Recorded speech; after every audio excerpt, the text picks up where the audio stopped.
సిద్ధాంతం ప్రకారం కూడా ఇవి వస్తాయి, ఈ మిరాకిల్స్ వస్తాయి.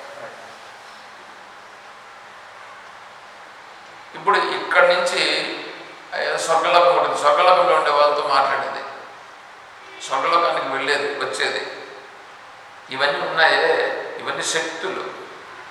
ఇవన్నీ తెలిసిన వాడు సర్వజ్ఞుడవుతాడా?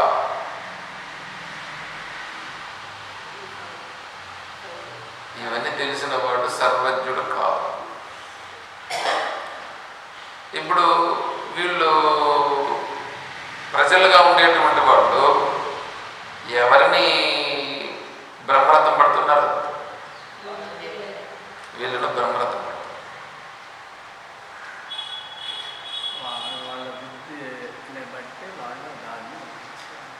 ఎంత గొప్పరా నాయనా, ఎంత గొప్పరా నాయనా, ఎంత గొప్ప.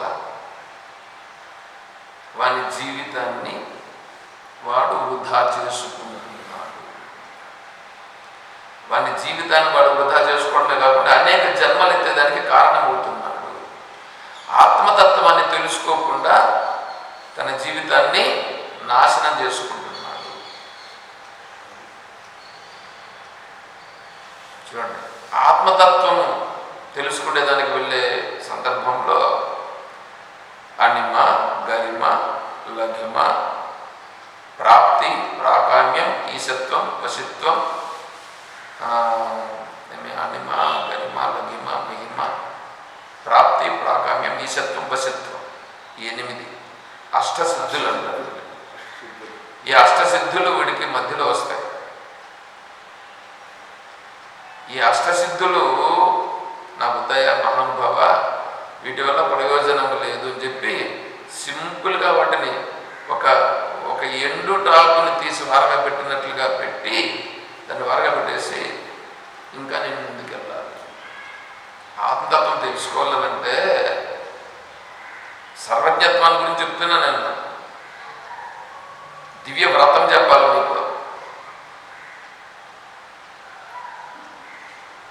ఏం సామాన్యం అనుకుంటున్నారా? ప్రశ్నోత్తరం అంటే శంకరాచార్య స్వామి వారి నోటి వెంబడి ఏదైనా ఒక మాట వచ్చింది అంటే అది దాని యొక్క గొప్పతనమును గుర్తించాలా. చూడండి, ఈ అష్టసిద్ధులన్నింటినీ కూడా ఇవన్నీ ఏంటి? ఇవంతా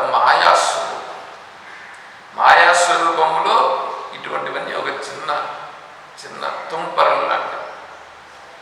ఇటువంటి తుంపరలంతా మనం ఏం చేయాలి? వారగా పెట్టి ఇది సత్యమైనది కాదు, ఇట్లాంటివి ఎవరైనా చూపిస్తూ ఉంటే అవి సత్యమైనవి కాదు, అవి నాకు అవసరం లేదు, అవి నీకు నేను నేర్పిస్తాను రానైనా అంటే కూడా నా బుద్ధిరా నాయన మహానుభావ, నీవి నీ దగ్గరే పెట్టుకో, నువ్వే నీ దగ్గర పెట్టుకో. నేను ఎట్లాంటి వాడిని? నువ్వు ఎంత గొప్పడన్నా ఉండొచ్చు నాయన మహానుభావ, నీకు ఒక నమస్కారం, నువ్వు పెట్టుకో, ఇది నీ దగ్గర పెట్టుకో. నీకొద్దా? నాకు వద్దు. పని నేను ఇస్తాను, నేను చేసిస్తాను, నాకు అది కూడా వద్దు. ఎందుకంటే ఈశ్వరుడు ఉన్నాడు, ఈశ్వరుడు ఏమి జరగాలంటే అది జరిపిస్తాడు, నాకేం అవసరం. చూడండి ఎట్లా ఉంటుందో. ఈ విధంగా చూడగలగాలి. ఈశ్వరుణ్ణే పట్టుకొని ఉంటాడు, ఏమి జరిగితే ఈశ్వరుడు అంతే. ఇలా ఉండగలగడం అనేది ఉందే, అది గొప్ప స్థితి. అది కూడా దాటి నేను బ్రహ్మము, బ్రహ్మమే నేనే బ్రహ్మము, అహం బ్రహ్మాస్మి, బ్రహ్మైవ అహమస్మి. ఇది నోటితో చెప్పుట కాదు, అనుభవముతో స్పష్టమగుట. అర్థమవుతుందా? నోటితో చెప్పేది కాదు, బాగా అవగతమై స్పష్టమై ఎవడైతే ఉంటాడో అతను సర్వజ్ఞుడు. ఇప్పుడు అతను గాలి పోవాలనుకుంటాడా? ఏమైనా సృష్టించాలనుకుంటాడా?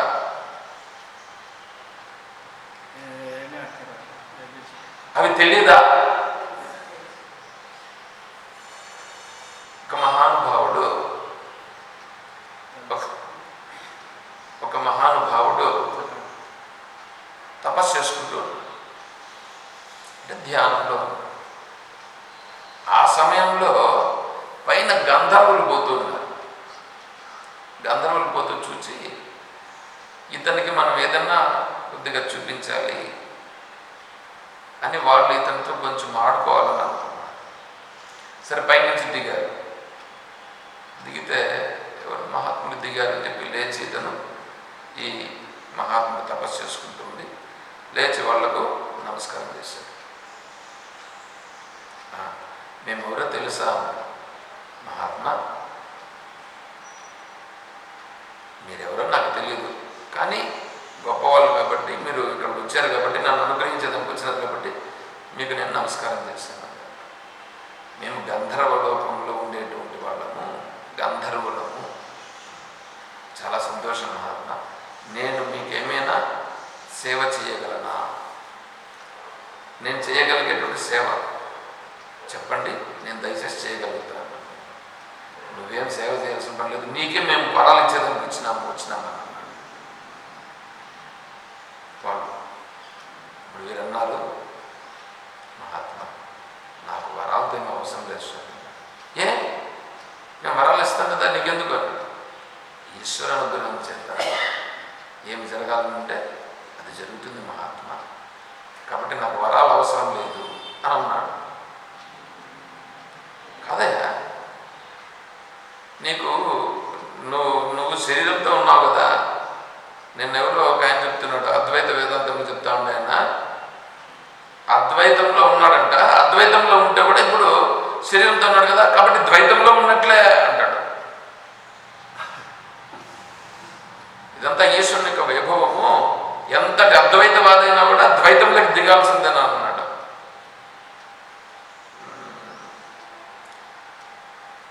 అది తప్పుడు సిద్ధాంతం. అది తప్పుడు సిద్ధాంతం. అది సర్వజ్ఞత్వం కిందికి రాదు. ఎందుకంటే వాళ్లకు ఆత్మతత్వము తెలియదు. ఆత్మతత్వం తెలియదు. శంకరుల వారి గురించి అసలు తెలియదు.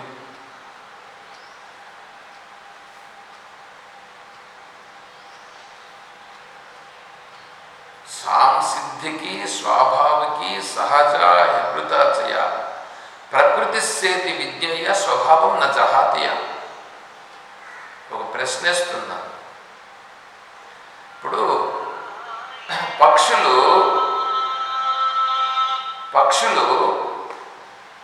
ఆకాశంలో ఎగురుతాయండి. వాటి సహజ లక్షణం కదా. వాటికి ఏమైనా ఎగిరేది నేర్పించాలన్నా? అవి ఎగిరేది విడిచిపెట్టేసి అవి ఎగరవండి కింద నడుస్తాయండి అన్నామనుకునే, అది నడిచేది వచ్చు, దానికి ఎగిరేది తెలుసు. ఎగిరేది దాని సహజ లక్షణం కదా. అది ఎగరదండి అన్నారనుకోండి, వినేవాడదాన్ని అంగీకరిస్తాడా? బంగారం ఉంది, బంగారము తలతల మెరుస్తూ ఉంటుంది. అది మామూలుగా 24 క్యారెట్స్ బాగా ఇదిగా ఉంటుంది. అది నీరు దిగుతుందా? దానికి ఏమన్నా? బంగారం అది సహజ లక్షణం. నీళ్లు కిందికి పోతాయి, పైకి పోతాయా? నీళ్లు కిందికి పోతాయి. అగ్ని వేడి సహజంగా ఉంటుందా, ఉండదా? ఇవన్నీ సహజ లక్షణాలు కదా. సిద్ధపురుషుడు ఉన్నాడే, ఒకనొకడు సిద్ధపురుషుడు ఉన్నాడు. ఆ సిద్ధపురుషుడుగా ఉండేవాడు సిద్ధిని పొందినాడు. సిద్ధిని పొందిన తర్వాత ఈ ప్రపంచమంతా ఈశ్వరుని యొక్క తత్వమే అని తెలుసుకున్నాడు. ఇప్పుడు అతను దాంట్లో నుంచి మళ్ళా తగ్గి ఇదంతా ఈశ్వరుడు కాదు, ఇది వేరే ఒకటి ఉంది, ఈశ్వరుడు కంటే వేరే ఉంది అని మళ్ళా తగ్గుతాడా? తగ్గడు. ఇవే తగ్గనప్పుడు ఆత్మస్వరూపంలో మార్పులు లేనటువంటి ఆత్మస్వరూపం మార్పు వస్తుందా? ఆత్మస్వరూపం మార్పు వస్తుందా? ఖండం అవుతుందా? అణువుగా మారుతుందా? ఏం చెప్తారా? చచ్చిపోతుందా? పుడుతుందా? ఎట్లా చెప్తారు మీరు? మరి నేను పుట్టినానని నేను చచ్చిపోయినానని ఎట్లా చెప్తావు? ఇప్పుడు ఆత్మజ్ఞానం కలిగిందా? చెప్పండి. ఆత్మజ్ఞానం కలిగినది ఏంటంటే అట్లా ఉండిపోవడం అంతే. అది అది సర్వజ్ఞత్వం. అంటే నేను ఆత్మస్వరూపుడను, బ్రహ్మమే నేను, నేను బ్రహ్మము. శరీరం ప్రారంభం నుంచి ఉంది, అదేదో మధ్యలో వచ్చింది పోతుంది, మధ్యలో వచ్చింది అదే. చూడు ఎట్లుంటాడు చూడు, ఇప్పుడు సామాన్యం అనుకుంటున్నారా? ఇప్పుడు ఈ మహర్షి అక్కడ ఉన్నాడు, ఆ స్థితిలో ఉన్నాడు ఆ మహానుభావుడు. అయినా పెద్దలు వచ్చారు కాబట్టి వాళ్ళను గౌరవించాడు. కాదయా, నీకు శరీరం ఉంది కదా, శరీరానికి తినాలి కదా, కాబట్టి ఏదో ఒకటి కావాలి కదా, నీకు ఫలము ఏదో ఒకటి కావాలి కదా. కాబట్టి నువ్వు ఇప్పుడు ఫలం తినాలని అనుకున్నావు అనుకో, ఒకవేళ నువ్వేం చేయొచ్చునంటే వెంటనే ఫలం తినాలంటే ఇక చెట్టు ఎక్కి దాన్ని కోసి తినాలంటే నువ్వు ఎప్పుడు కుదురుతుంది, అది నీకు అందదు. కాబట్టి నువ్వేం చేయాలంటే మేము ఇచ్చే శక్తుల వల్ల నువ్వేమవుతావంటే వెంటనే ఒక చిలకగా మారిపోవచ్చు. చూడు ఇప్పుడు మేము చిలకగా మారిపోయి ఆడుంటే పండుని తినేసి వస్తామని చెప్పి ఇతను వెళ్ళి ఆ పండుని తినేసి వచ్చాడు. నేను పండుని తిన్నాను, కొద్దిగా బాగానే ఉంది, ఇప్పుడు నీళ్లు కావాలి. పక్కలో బాగుంది, బావిలో నీళ్ళు లోపల ఎక్కడో ఉన్నాయి, ఆ నీళ్లు పైకి రావాలంటే రాదు, కాబట్టి నేను ఇప్పుడు లోపలికి వెళ్ళి నీళ్ళు తాగేసి వస్తానని చెప్పి చిలకగానే వెళ్ళి నీళ్ళు తాగేసి వచ్చాడు. ఎవరు? గంధర్వుడు తాగేసి వచ్చాడు. అయినా నా బుద్ధు మహాత్మ, ఈశ్వరానుగ్రహం ఎట్లుంటే అట్లా జరుగుతుంది అన్న. అదేందా ఎట్లా చెప్తాను, ఎంతసేపు ఈశ్వరుడు ఈశ్వరుడు ఈశ్వరానుగ్రహం అని అంటావే. ఇప్పుడు నీకు ఆకలి అవుతుంది కదా, నీకు ఆకలి అవుతుంటే ఇది నువ్వు ఈశ్వరుని ప్రార్థించు, నీకు పంట ఎట్లా వస్తుందో చూద్దాం.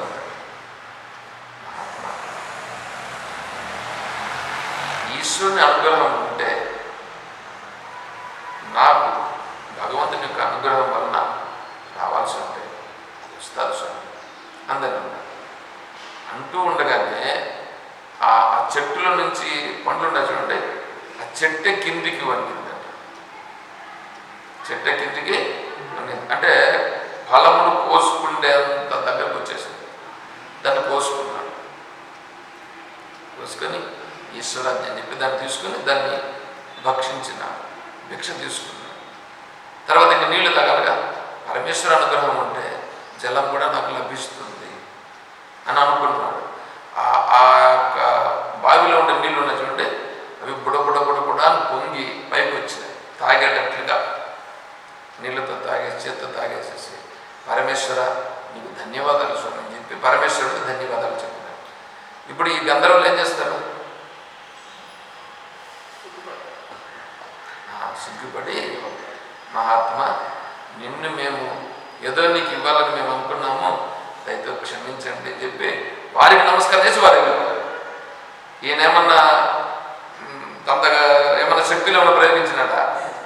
ఈశ్వరుడు అంతే, బ్రహ్మం అంతే, ఆ స్థితిలో ఉంటాడు. అర్థమవుతుందా? బ్రాహ్మీ స్థితి అని అంటే అహం బ్రహ్మాస్మి బ్రహ్మైవాహమస్మి. ఈరోజు మనం చెప్తున్నామంటే ఆ స్థితి నేను అని మనం చెప్తున్నామండి. ఇక్కడ ఆ స్థితికి వెళ్ళడం కోసం మేము ప్రయత్నం చేస్తున్నాం.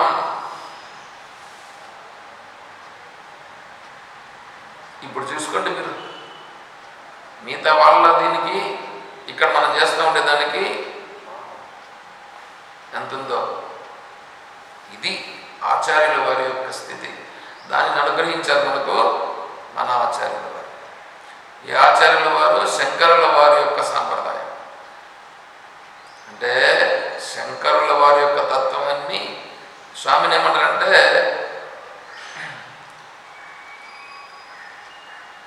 సాక్షాత్ శంకరులనే స్వామిని కీర్తిస్తారు. తెలిసిన మహానుభావం. స్వామిని గురించి తెలిసిన వాళ్ళు నేను కూడా అలాగే అన్నా, స్వామి మీరే నాకు శంకరుడు అని చెప్పి నేను చెప్పాను స్వామివారికి. నేనే చెప్పినానేమో అనుకుంటే డైరెక్ట్గా అక్కడ కాకినాడ సమావేశంలో కూడా అదే చెప్పారు. అక్కడే కాకుండా ఇంక వేరే వాళ్ళు ఎవరో పిలిచారు స్వామివారిని. ఒక కూడా సేమ్, ఆ యూనివర్సిటీ వాళ్ళు కూడా సేమ్ అది అన్నారు. స్వామివారు శంకరుల వారే వాళ్ళు అన్నారు. నేను విన్నటువంటిది. ఇంకా మిగతా ఎంతమంది అన్నారో తెలుసా? అది తెలియదు నాకు. చాలామంది అన్నారని అన్నారు. అంటే వారు ఏం మాట్లాడినా శంకరుల వారు చెప్పిన దానినే చెప్తారు. శంకరులు ఇలా చెప్పారని చెప్తారు. ఎక్కడ కానీ దానికి తప్ప వేరేది మాట్లాడు. అది సర్వజ్ఞత్వం అంటే ఇప్పుడేమో అర్థమైందా? సర్వజ్ఞత్వం అని అంటే బ్రహ్మము, బ్రహ్మమే నేను, నేనే బ్రహ్మం, ఏమీ తేడా లేదు. బ్రాహ్మీ స్థితి అదేందో అది సర్వజ్ఞత్వం. అటువంటి సర్వజ్ఞుడుగా ఉండేటువంటి అతను చేసే వ్రతం ఏమిటి? అది దివ్య వ్రతం. అంటే ఇప్పుడు నేను కూడా అలా అలా ఉన్నాం అనుకోండి, ఆ వ్రతాన్ని నేను కూడా అనుష్ఠానం చేశాను అనుకోండి, అప్పుడు నేను కూడా ఏమవుతాను? నేను కూడా ఆ స్థితికి పొందుతాను. అంటే నేను వెళ్ళేటువంటి మార్గం, ఆ మార్గంలో వెళుతున్నాను కాబట్టి ఆ మార్గంలో పోతే ఏమవుతాను? నేను కూడా అక్కడికి చేరుతాను. అర్థమవుతుంది? అందుకని ఇక్కడ అడుగుతున్నాడు శిష్యుని రూపంగా దివ్య వ్రతం ఏమిటి అని అంటే సమస్త దైన్యం, సమస్తమునందు దైన్యము. దైన్యం అంటే దయ, సమస్తమునందు దయ. దైన్యం అంటే దీనత్వము కాదు. ఇక్కడ దీనుడుగా ఉండడు కాదు, దీనుడుగా అడుక్కునే ఇది కాదు. నేను దాసుడు కాదు. వీళ్ళందరూ మాట్లాడుతున్నారే డబ్బు కోసం పోతుంటాడు. చూడు, డబ్బుకు వీడి మనస్సు ఆకర్షింపబడిపోయింది అని దయ వానిపైన దయ కలిగి అర్థమనర్థం భావయ నిత్యం నాస్తి తత సుఖలేశ సత్యం అని గురువు గారు చెప్తారు. అంటే వారిపైన దయతో చెప్పినాడు. స్త్రీ వ్యామోహంలో పోతున్నాడు, వాడి కోసం ఇంకొకటి చెప్తాడు. సంసార వ్యామోహంలో పోతున్నాడు, వాడి కోసం ఒకటి చెప్తాడు. త్రిజగతి సజ్జన సంగతి రేఖ భవతి భవనవతరణే నౌక. త్రిజగతి మూడు జగములలో కూడా, అంటే ఈ లోకం, పైలోకం, పైలోకం, మూడు లోకాలు ఉండేది. మూడు లోకాలే. ఈ మూడు లోకాలలో సజ్జన సంగతి రేఖ అంటే సత్సాంగత్యానికి మించినది ఇంకొకటి లేదు. భవతి భవార్ణవ తరణం. నీ యొక్క సంసార సముద్రం నుంచి బయటపడిపోవాలంటే ఇదే నీకు మార్గం. దయతో చెప్తున్నాడు. చూసారా? ఏమి జరిగినా కొంతమంది కామముతో విచ్చలవిడిగా తిరుగుతుంటే, కామంతో విచ్చలవిడిగా తిరుగుతున్నారే పాపం, వీళ్ళు ఎప్పుడైనా తెలుసుకొని అని ఆ కామం గురించి, దాంట్లో ఉండేటువంటి అల్పత్వాన్ని గురించి చెప్తాడు. భూమి వ్యవహారంలో పడిపోతూ ఉంటే, నాయన దీనికి సంబంధించిన దయ్యం ఉంది అని వాళ్ళపైన దయ్యంతో తనకుని చెప్తాడు. శరీరం మీద ఉందని, శరీర సౌష్ఠంగా ఉందని ఇట చూసుకొని మురిసిపోతూ ఉంటే, ఏముందయ్యా ఈ దేహదారుణ్యం అని వాళ్ళపైన దయ్యంతో వాళ్ళకు చెప్తాడు. అంటే తత్వాన్ని చెప్తాడు. ఏమంటే ఎక్కడ పోయినా దయ, ఎక్కడ పోయినా దయ, అందరి యందు దయ. వాడు తనను కొట్టేదానికి వచ్చినా కూడా దయ. తెలియక కొడుతున్నాడు, దయ. తిట్టేదానికి వస్తే తెలియక తిడుతున్నాడు. వాడికి సంస్కారం లేదు, వాడిపైన దయ. ఎవరికి వస్తుందండి ఇది? ఇది దివ్యమైన వ్రతం అంటే. అంటే తను ఏ స్థితిలో ఉంటే ఆ స్థితి వస్తుంది చెప్పండి. తను ఎట్లుండాలా? తను ఎంత అంటే ఆ ఆనందామృతమును ఎంత స్వానుభవంలో ఉండాలి చెప్పండి. అర్థమవుతుంది ఏమైనా?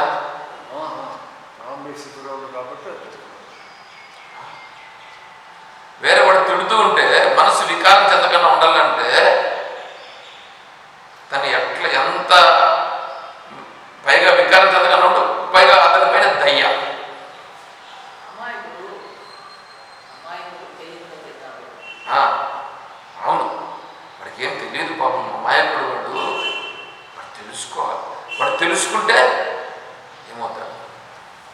అంగుళమాలికుడు అని ఒకడు ఉన్నాడు. విన్నారు ఎప్పుడైనా అంగుళమాలికుడు?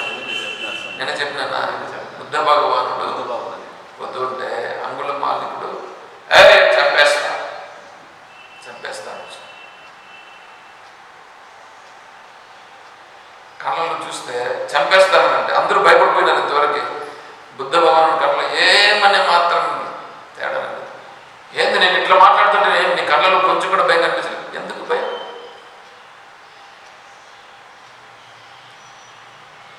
చంపేస్తాను. నువ్వు ఏం చంపుతావు? ఇంతవరకు సంపాదించుకోండి కర్మ చాలదని, ఇంతవరకు అనుభవించింది చాలదా, ఇంకా అనేక జన్మలు ఎత్తాలనా అని అంటే వాడు స్టన్ అయ్యాడు. ఎందుకంటే తనతో ఎవడు మాట్లాడినాడు, ఇట్లా ఇంతవరకు మాట్లాడినాడే లేదు. ఏమో ఎందుకు స్పెషాలిటీ ఉందని ఏమి ఎట్లా మాట్లాడుతాను ఏమి అక్కడ జరిగితే బుద్ధ భగవాన్ చెప్పే లోపల మారిపోతాడు. చూడండి, మారిపోయి తన దగ్గర ఉండేటువంటి సొమ్మునంతా తీసుకెళ్ళి మళ్ళీ ఎవరెవరి సొమ్మును వాళ్ళకి ఇచ్చేస్తాడు. వాళ్ళందరూ రాళ్లతో కొడతారు. కొట్టినా కూడా ఏం మాట్లాడు. చూడండి ఎంత క్షణంలో మార్పు ఎంత వచ్చిందో. రాళ్లతో కొడతారు దూరం నుంచి వాళ్ళందరూ. కొట్టినా కూడా ఏం వికారం చెందకుండా మీ సొమ్ముని మీరు తీసుకోండి అని చెప్పి వాళ్ళకి ఇచ్చేసి అప్పుడు వస్తాడు బుద్ధ భగవాన్ దగ్గరికి. అప్పుడు స్వీకరిస్తాడు, శిష్యునిగా స్వీకరిస్తాడు బుద్ధ భగవాన్. ఏమైపోతారండి? విశ్వదర్శనం ఇస్తాడంటే ఆయన ఎట్లా బుద్ధ భగవానుడు విశ్వదర్శనం కాదు, ఉపదేశం చేస్తాడు. ఉపదేశం చేసి తత్వాన్ని తెలియజెప్తాడు. తత్వాన్ని తెలుసుకుంటాడు. ఎందుకంటే ప్రతి ఒక్కడు మనిషే కదండి, ప్రతి ఒక్కడికి బుద్ధి జ్ఞానం ఉంది కదండి. బుద్ధి జ్ఞానంలో మార్పు వచ్చేస్తుంది మహాత్ముల దగ్గరికి పోయినప్పుడు. అది మహాత్ముల యొక్క గొప్పతనం. మహాత్ముల యొక్క గొప్పతనం అది. అమృత మన పైన పడ్డే లోపలనే అది మారి. సాధూనాం దర్శనం పుణ్యం, స్పర్శనం పాపనాశనం, సంభాషణం కోటి పుణ్యతీర్థ ఫలం, వందనం మోక్షదాయకం. అది సాధువు. సాధుల హృదయము నాయది, సాధుల హృదయమున నేను, సాధులు ఎదురుగుదులు నాదు చరిత్రము విప్ర. అది సాధువులంటే. అంతేగాని సాధువులు కూడా వచ్చి ఇంకా మన మాత్రం ఉంటారు అనుకుంటున్నారా? అది సర్వజ్ఞత్వం యొక్క గొప్పతనం. అందుకే స్వామి చెప్పింది గురువు సద్గురువులు చూడని చెప్పింది. అవును, సాధువులంతా అందరూ గురువులు కాదు, సద్గురువులు సద్గురువు ఆశ్రయించారు. కాబట్టి ఇప్పుడు మీరు చూసుకోండి, దివ్య వ్రతం అని అంటే ఆత్మానాత్మ వివేక జ్ఞాన